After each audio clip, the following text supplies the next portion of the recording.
I hate the stealing of IP argument, to be honest. It's sort of one of my bugbears. I always say, okay, look, China's become the biggest EV producer in the world. Like, what did they steal? From whom? Half of the people at Imperial College, which is like a STEM-based school in the US, are Chinese. And the half that's not Chinese is Indian. Yep. We have undervalued STEM in our schooling system, not at the university level, but from a much earlier age. But also remember that all these kids are the fruits of 2 generations of one-child policy. Yep. So they have 4 grandparents, 2 parents, no cousins, no brothers and sisters. So they actually also have the option of staying at home. The tragedy of Asia is that Japan's a profoundly socialist country on which capitalism was imposed, and China's a profoundly capitalist country on which socialism was imposed. 大家好，今天要分享的是法国经济学家路易加夫一段访谈的节选。路易加夫是一位知名的法国学者、经济学家和金融分析师，同时也是一位在全球宏观经济和地缘政治领域具有影响力的评论员。他在美国杜克大学完成学业，精通中文，在中国创立经济研究机构近30年，并常驻香港。他和他团队的研究报告在资本市场被广泛引用。他最引人注目的标签就是中国经济的长期看好者和西方对华误读的批判者。路易加夫是过去10多年里持续并坚定地预测中国将继续保持高速增长，并最终成为全球领先经济体的西方经济学家之一。当许多西方观察家在不断预言中国崩溃论时，他坚定地认为中国的增长模式有其内在逻辑和韧性，还远未到停滞不前的时候。而且中国对教育，特别是对 STEM 学科的重视，让中国在向高科技创新型经济转型过程中有巨大的优势。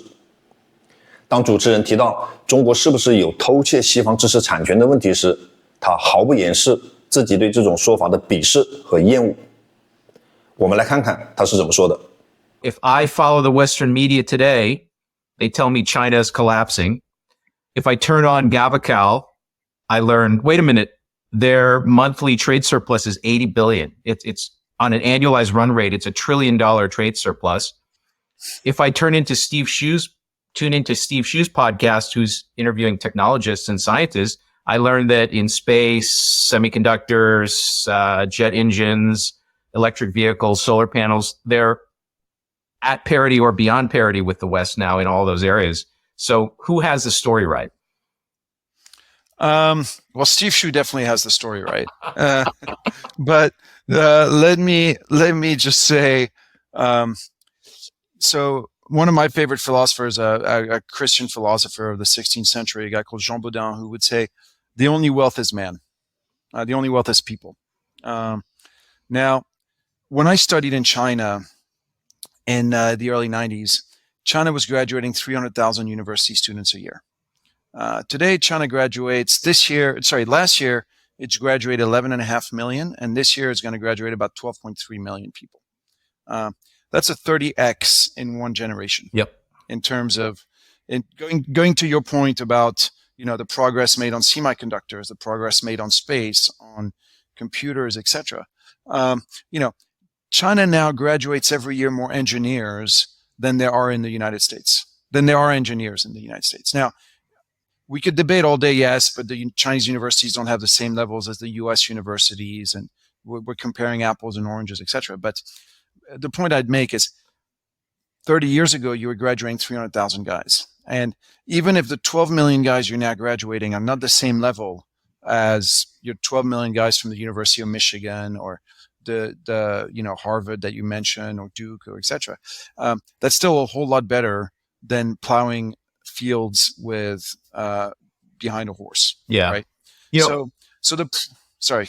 Sorry. I was going to say, I've been a professor for 30 years. And so I've seen the whole arc of what you describe, where at the beginning, if you wanted to get a world-class science education, at least at the graduate level, you had to leave China and come out here. There were no world-class research labs in China. Fast forward to today, there are many Chinese universities with top flight departments across the board in STEM subjects. And about twice the fraction of kids of that 11 million that you described the percentage that are doing STEM is twice as high as in the United States. So overall, you just get this enormous tidal wave of human capital that's feeding into their system. And their K through 12 grads are pretty good. So basically now they can get all the way up to world-class frontier, research level training at their domestic universities, which even 10 years ago, they couldn't do that, but now they can. So all the stuff is compounding. You can just see it in how young the teams are over there that are doing this world-class work, whether it's in jet engines or satellites or computers. So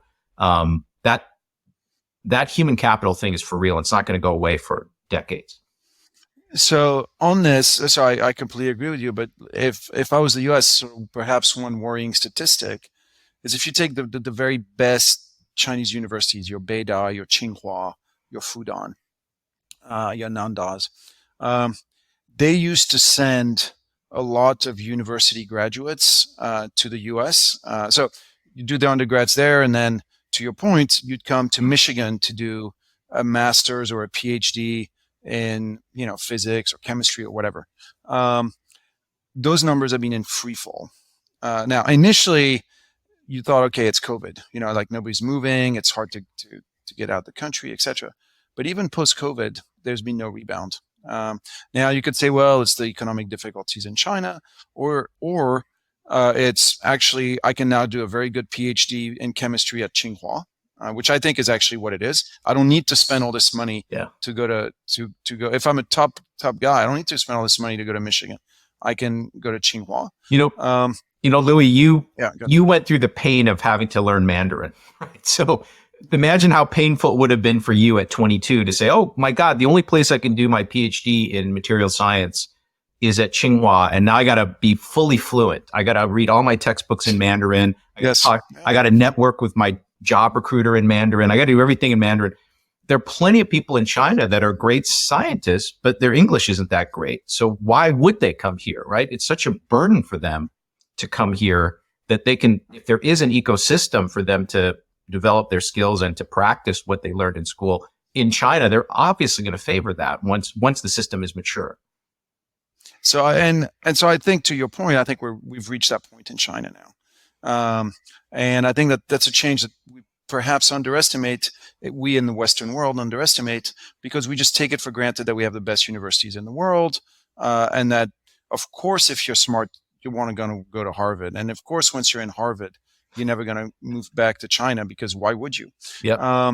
And that would, because in fairness, that was always the case for 100 years, or at least the post-World War II environment. That was the case.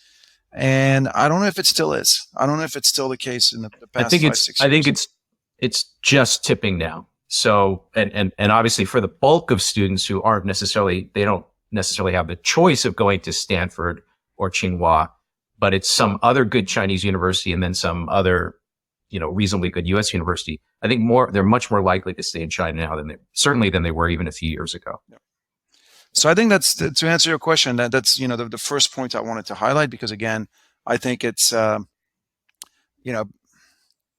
perhaps people aren't aware of it in the Western world. Now, the second point I'd make, on the whole, China's imploding, and is, what I find fascinating is, in my career, so I'm 50 years old, but in my career, basically every time you've had a real estate bust, you had a big economic implosion. Banks, went belly up, and you had big rises in unemployment and big deflationary busts in your economy. And that was the case for Japan in the early 90s. That was the case, we mentioned it in, that was the case in Sweden in 92, in Canada in 94. It was the case all across Southeast Asia in 97.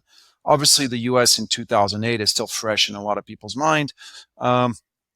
Frankly, Southern Europe in 2011, 2012. Real estate has now been consolidating in China for 4 or 5 years, for a number of reasons. Obviously, trees don't grow to the sky, but also the government actively wanted to take down real estate. They took down real estate. Affordability has gone from, being the most expensive in 20 years to the cheapest in 20 years over the past 5 years. Partly because mortgage rates have halved, partly because real estate prices have gone down about 20-30%. And at the same time, over that same 5-year period, incomes have come up 20-30%. So, You do your affordability ratio, all of a sudden it looks much better. And so China has managed to do a real estate consolidation, which has, hurt growth, which has, killed the sort of like raw feeling the Chinese economy had. But the Chinese economy has not imploded. The show's kept on the road. You haven't had armies of unemployed showing up in cities looking for work. Nobody's gone hungry. You haven't had a fentanyl crisis. It's like the economy has been adjusting for the past 4 or 5 years to a different economy in fairness. But I think we have the knee-jerk reaction in the Western world of, oh, there's been a real estate bubble. The real estate bubble is imploding. Therefore, it's all going to go to pot. Therefore, everything's going to implode, because that's what happened to us. So how could it not happen to them? Right? I mean, we're just projecting our own experiences onto China. Yeah. So would you say they're toward the end of this real estate, solving this real estate problem, or are they still right at the beginning? How many more years of this do you think we're going to have? I think China's in a transition phase, and like Xi Jinping's been very vocal about wanting to obviously push technology really hard. We talked about all this, the kids moving into STEM, etc. About how wealth creation has to come from beefing up tech, beefing up industry, beefing up manufacturing, beefing up China's exports.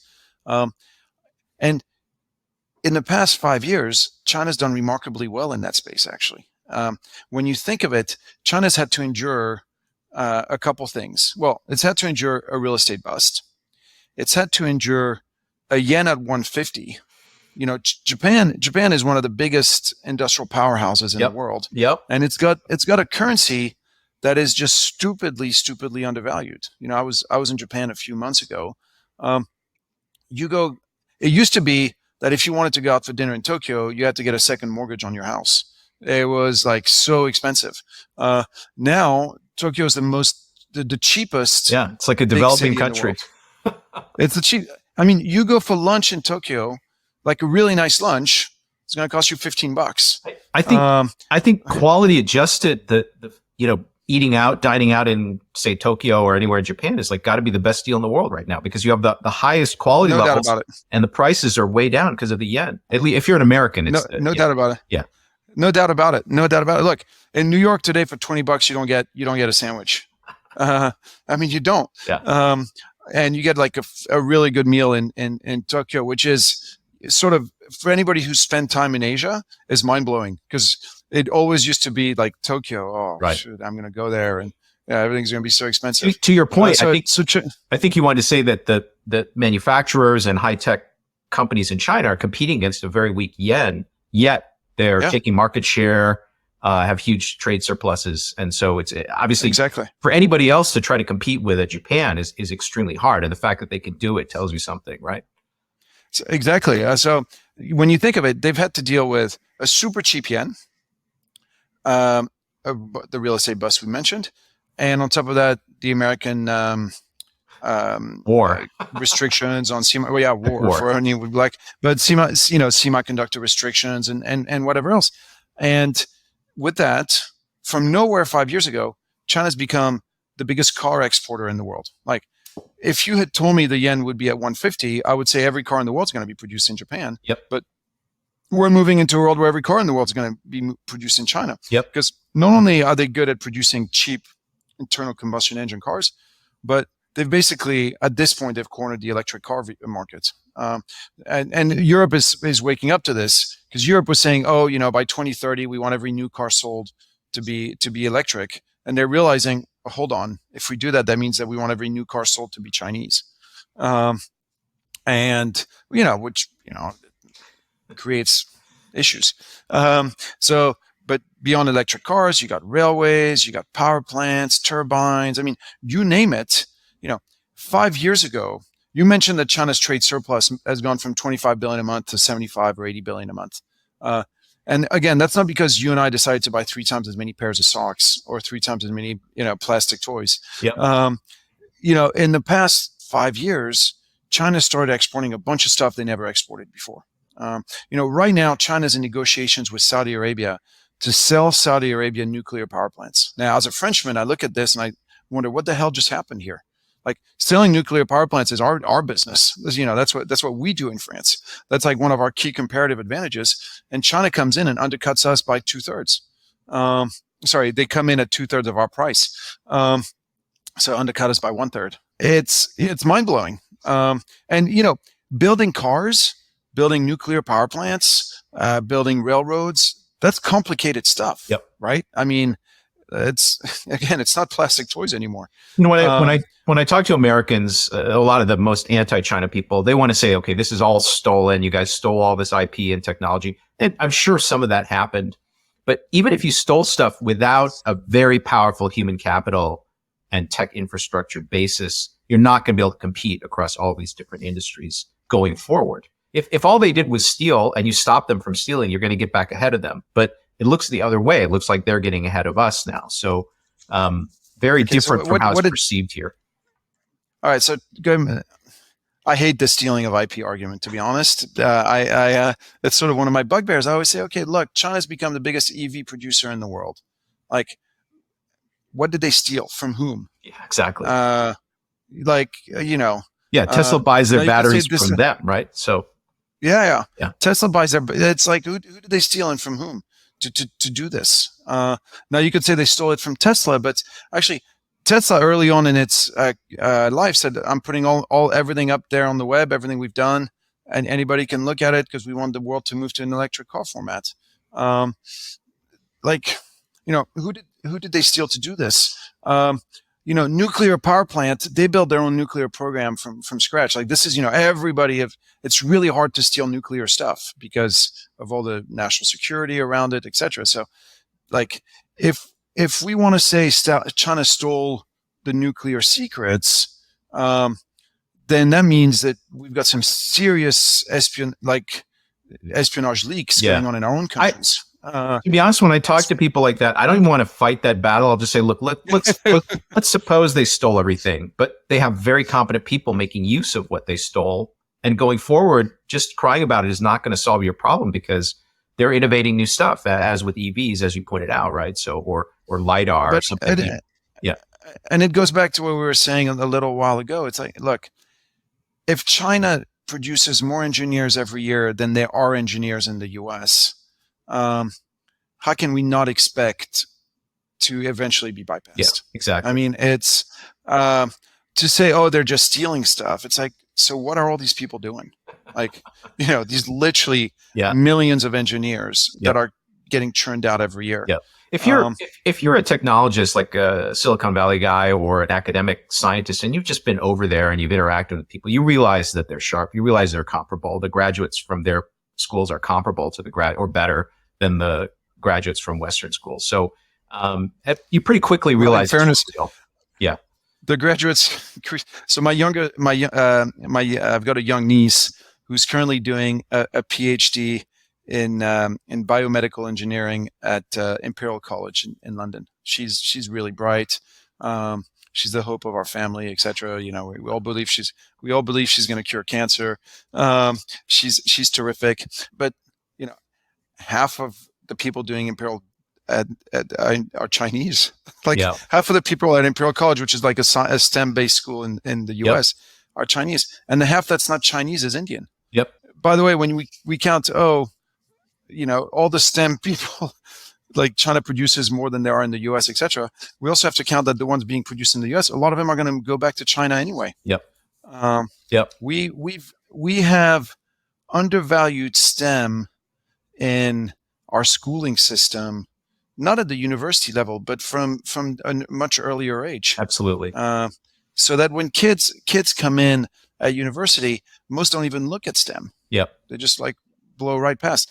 The only thing that kids still look at is computer sciences. Yep. Exactly. But how many of our kids still do chemistry or physics or you mentioned material sciences or all these things? Nobody does. Don't get me started on this because most U.S. universities actually they used to have an Algebra 2 requirement. So this is like high school level algebra, that you had to have mastery of that to get your bachelor's degree. And they dropped that because so few students or so many students on campus were having trouble passing that kind of remedial math class. They just waived the requirement now. So it is really a problem here in the United States. This would not be the case at Duke, but at many public universities, it really is an issue. It's an impediment to graduation to require them to have some basic knowledge of math and science. So, but remember, they steal our secrets. Yeah, exactly. So we can't pass maths, but they come and steal our secrets. So let me ask you something that's been puzzling me for a long time. So when you compare the size of the PRC economy and the US economy, there are two commonly used ways of doing it. One is PPP adjusted. The other one is nominal based on exchange rates.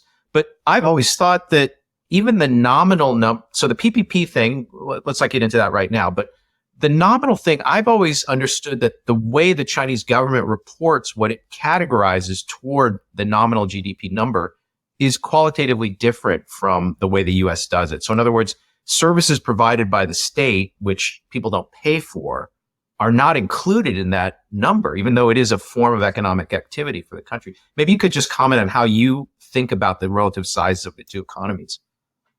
So, we could go down this rabbit hole, and that'd be a 3-hour conversation. There's so many branches we can go down, but to try to narrow it down, let's stick to nominal GDP. Forget the purchasing parity adjustment, because that opens up different cans of worms as well. Stick to nominal GDP. If we stick to nominal GDP, the U.S. economy is still about a third bigger than the Chinese economy. Now here's where it gets interesting. Is, if you think of the GDP as having, primaries or agriculture, mining, manufacturing, industry, etc. So secondary sector, and then your tertiary sector being your services industry. So if you break it down this way, even though the Chinese economy is a third smaller than the U.S., industry, your secondary sector, is 60% bigger than the U.S. So Chinese today, manufacturing and industry in China is 60% bigger than the U.S. already, and that gap is growing for all the reasons we highlighted: the STEM kids, the fact that industry is an ecosystem. I mean, you're from Michigan. I don't need to tell you this, right? You've got one factory, and it's here because it's next to the other factory that does this, which is next to the other factory that does that, and they all feed into each other.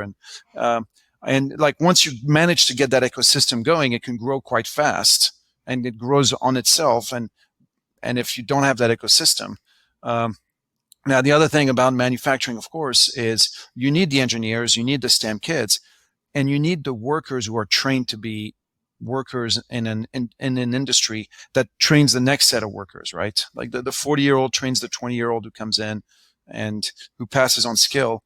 And to some extent, this is what the U.S. has lost, right? And the deindustrialization, so that's not that easy to replicate. You see this with TSMC. The U.S. is giving huge subsidies to TSMC to move their fabs to the US, and TSMC keeps saying we can't find the workers. Yeah, like we literally can't find the guys who my wife's family's in from Taiwan. My wife's family's from Taiwan, so I hear all the inside stuff about how frustrated these Taiwanese companies are trying to get American workers to perform the way that people are used to performing, in Taiwan. Well, Foxconn's another example, right? I remember when Trump got elected, Foxconn said, "Oh, we're going to open Wisconsin, a big plant in Wisconsin. We're going to open one in Indiana." 5 years later, there's nada. Right. So I think they could, but I think they couldn't get the workers. I think you're emphasizing that as far as manufacturing and doing physical things, the Chinese economy is really qualitatively like almost 2x in some sense larger than the US. But I was going to come to that point. Yeah. So now you come to the services. Yeah. You come to the services industry, and the Chinese economy is like 20% of the U.S. economy. So the service industry in China is, when you look through the GDP numbers. Now you could say the service industry in the U.S. is disproportionately big because it's as a European coming to the U.S., it's always dumbfounding how great the U.S. is at commercializing things. You go to you go to an American football game where you're mentioning sports. You can't turn around without being offered something to buy, without being made to spend money in a way that doesn't happen in a European stadium. So the service industry in the U.S.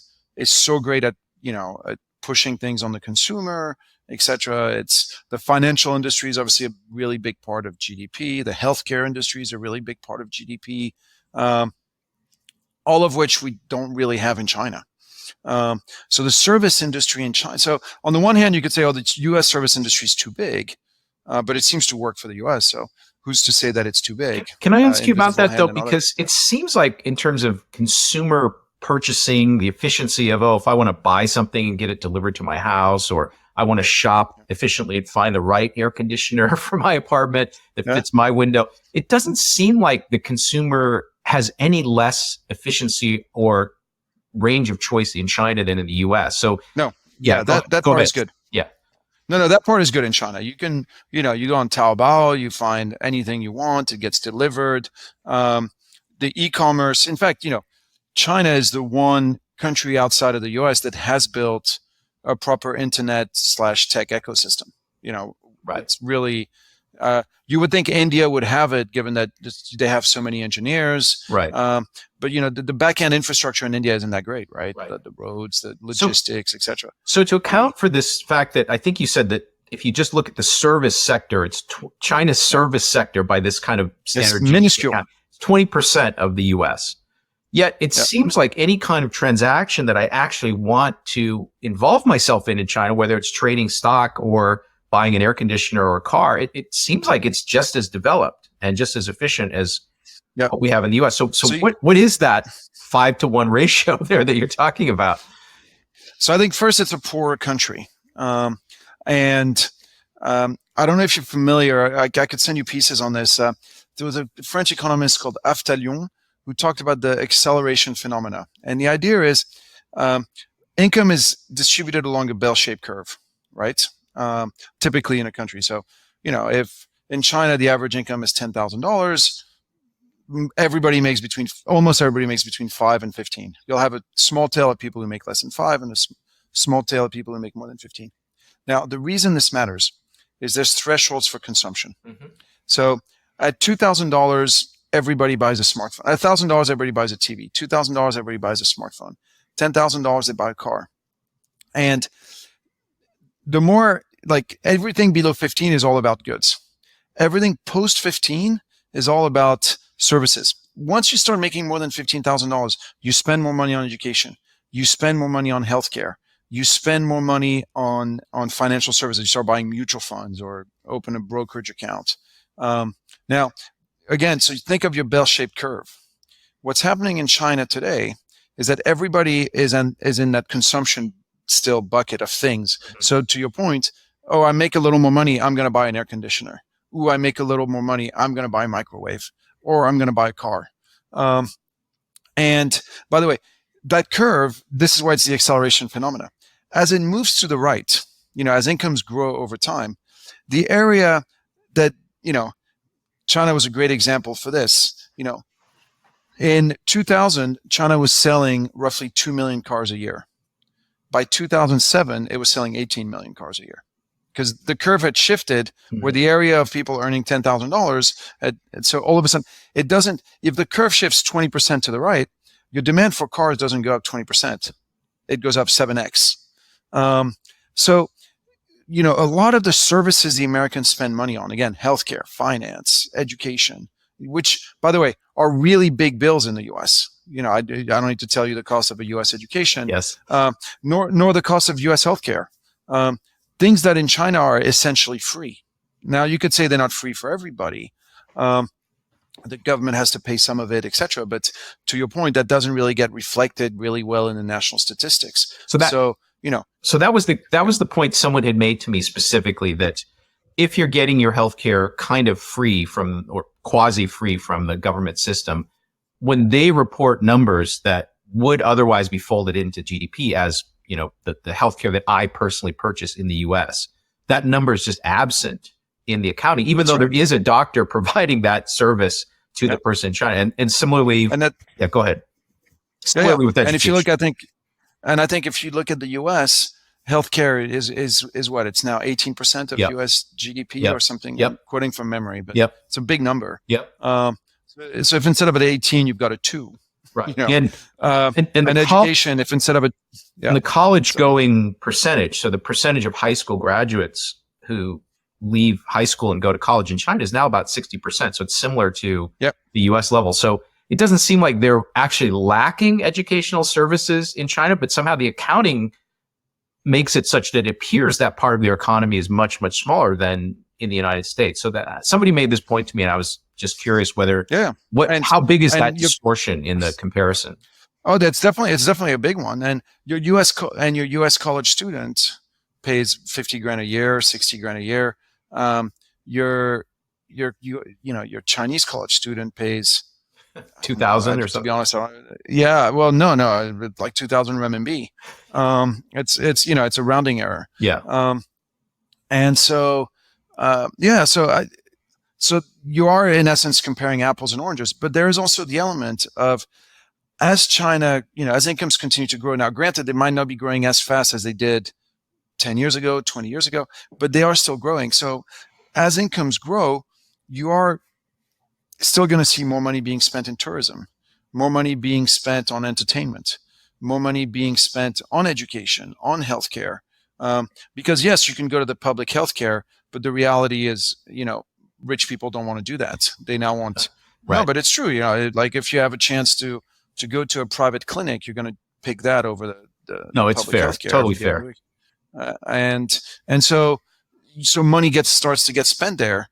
For now, it's a small minority of people, but in 5 years' time, that number will be up 5x, 10x, and so I highlight this because this is also China's challenge. We talked earlier how China's graduating. It's going to be graduating 12.3 million kids this year, 11.7 last year. These are kids who want jobs, in an air-conditioned office with a phone and a laptop. They don't want to be, pouring concrete or beating pavements with a sledgehammer. And the problem for the government is it's not like there's 12 million guys working in the service industry in China today that are going to be retiring at the end of this year to make room for the 12 million kids coming in. So, if you look at the government 20 years ago, the challenge was you had 20 million guys leave the farm for the city every year, guys and girls leave the cities for the cities every year, leave the farm for the cities. And so what they did with these guys, they said, okay, well, we need to build a road here and we need to build a power plant here and a subway line over there. Now, transforming a farmer into a bricklayer, that's actually not that hard, right? It's, but now, technically what you'd want is somebody to say, okay, we need an insurance company here and a sports marketing business there and a private hospital here. But the government can't really do that. Right? It's not like the government can say, "Oh, let's build a sports marketing business here." That just doesn't work. That's got to come from the bottom up. And here, the only thing the government can do is create the right conditions for that to occur. But it'll need to happen because if you're going to graduate 12 million kids a year, you need to find jobs for them. Yeah, my guess is that this reported very high youth unemployment number is just because so many kids go to college now in China. It was such a rapid transition from very few going to, 60% of the kids going to college. Now, all of those kids expect to have white collar, knowledge worker type jobs, and there just aren't that many available in the economy for them right now. So some of them are going to have to just bite the bullet and do something which is a little bit less glamorous than what they thought they were going to college for. So there's that, but also remember that all these kids are the fruits of 2 generations of one-child policy. So they have 4 grandparents, 2 parents, no cousins, no brothers and sisters. So they actually also have the option of staying at home, and a lot of them do, like of waiting for the right job. Because if you have 5 kids, you tell the kids you're not staying at home. You kids are out of here. Go make your way. Which was always the way in China, by the way. right? And that's why, for years, all these guys were leaving the farm, because if you were one of 5 kids on a farm, if you divide the land 5 ways, you're left with, not a lot of land. It's not economical. And so, for years and years and years, people in China really had no choice but to leave. Sometimes they left for the Chinese cities, but sometimes they left much further afield. They went all across Southeast Asia, to the Americas, to, to Australia. There really wasn't much choice. But now there is, actually. There is no sort of gun to their head. Like, they can stay at home. Yep. And a lot of them do. So this is something that is going to have to work itself through the system, and it may take some period of time, really, for the labor markets to equilibrate properly. So did you ever read a book, came out just after the 2008 crisis, called Outliers by Malcolm Gladwell? Sure, yeah. It was a fun read. And one of the points he makes, he looks at odd things that occur, like, how all the hockey players are born in November and December, and how all the tech guys, you take Bill Gates, Steve Jobs, Scott McNeely, Paul Allen, Steve Wozniak, like all of them, like sort of the first wave of the big tech founders, the guys who did Microsoft, Apple, Sun Microsystem, Oracle, all these guys were all born within 12 months of each other. Mm-hmm. And the point Malcolm Gladwell makes is, look, it was basically the first PC sort of came out when these guys were 20 years old. And so if you were like already 25 or 28, chances are you were married. And so you stayed at your job at IBM or at General Electric or wherever.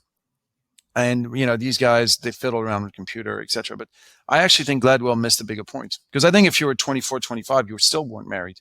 The bigger point was that all these guys were also college dropouts, mm-hmm. like literally, like almost all of them, mm-hmm. Bill Gates, Steve Jobs, etc. And they were in college. They dropped out in 74, 75 when the U.S. was going through a terrible, really bad recession. Mm-hmm. Now, when I went to college, I went to Duke, and, the deal was pretty simple. You keep your head down, you do your work, you get good grades, then maybe you get recruited by Morgan Stanley or by McKinsey or by Goldman Sachs, and then, you work hard while you're there, and then at the end of it all, you'll have the Hamptons house and, and the sports car. If you keep your head down and just do well, there was no real reason to really go out of your way. Take risk. You take risks. Like, why would you, right? This is like, if I just stay in the rails, everything's good. But in 74, 75, that wasn't an option. If you were at Harvard in 74, 75, you'd like, well, what the hell? Like, I'm going to stay here. There's no job with IBM at the end of this, and there's no job with GE at the end of this. So I might as well try my thing. And so I think that's what's going to happen in China. So you see a lot of entrepreneurs coming out of this group of kids right now that are dealing with this high unemployment rate. I think you will. One of the jokes we tell each other in Asia is that the tragedy of Asia is that Japan's a profoundly socialist country on which capitalism was imposed, and China's a profoundly capitalist country on which socialism was imposed. Yeah, I agree. And that both are drifting back to their natural order of things. Yeah. And if you've spent time in Japan or China, it rings true. It rings true. Like, China is a profoundly capitalist place. I agree with you 100%. The Japanese are much more collectivistic than the Chinese, and even more orderly and rule obeying. And the Chinese are much more likely to be natural entrepreneurs than Japanese, actually. Yeah. And by the way, look at historically. We mentioned how through the 19th and 20th century, a lot of Chinese people had no choice but to export themselves. They ended up running all the businesses in Southeast Asia. Like, you go to Indonesia, you go to Thailand, you go to Vietnam, like all the business, like, leaders, empires, etc. It was all Chinese. Like, China is a deeply entrepreneurial culture. The Chinese culture is a deeply entrepreneurial culture. Yep. 路易加夫在采访中对中国偷窃西方知识产权的论调提出了尖锐批评，并以中国在电动汽车、工程教育甚至核电领域的实际成就为例，驳斥了这种片面观点。路易加夫强调，中国科技崛起的根本原因在于其对教育和人力资本的高度重视。中国每年培养数百万 STEM 学科领域的毕业生，数量远超美国。这些工程师和科研人员不仅数量庞大，质量也与西方顶尖人才相当，甚至在某些领域更具有竞争力。中国的教育体系从基础教育阶段就开始强化 STEM 学科，而西方许多国家的教育却存在重文轻理的倾向，导致数理人才储备不足。这种教育差距直接影响了科技创新的可持续性。中国的政策长期支持科研投入与人才培养，例如双一流高校建设、国家重点实验室部署等，为科技发展提供了坚实基础。反观西方，许多国家对 STEM 教育的投入不足，尤其是在中学阶段，数理学科的吸引力下降，直接制约了未来科技人才的供给。中国向来有重视教育，尤其是理科教育的传统。我们上学那个时候就熟知学好数理化，走遍天下都不怕这句话。人才积累至今天，只要碰上合适的时机和土壤，有国家宏观政策的支持和积极导向，在科技创新方面迎来大爆发是必然的。路易加夫观察中国30年，对这个问题的本质还是看得很清楚的。至于那些将中国的技术进步归因于盗窃的西方人或群体，只不过是选择性忽视中国的内在创新动力，暴露自己对竞争失利的挫败感罢了。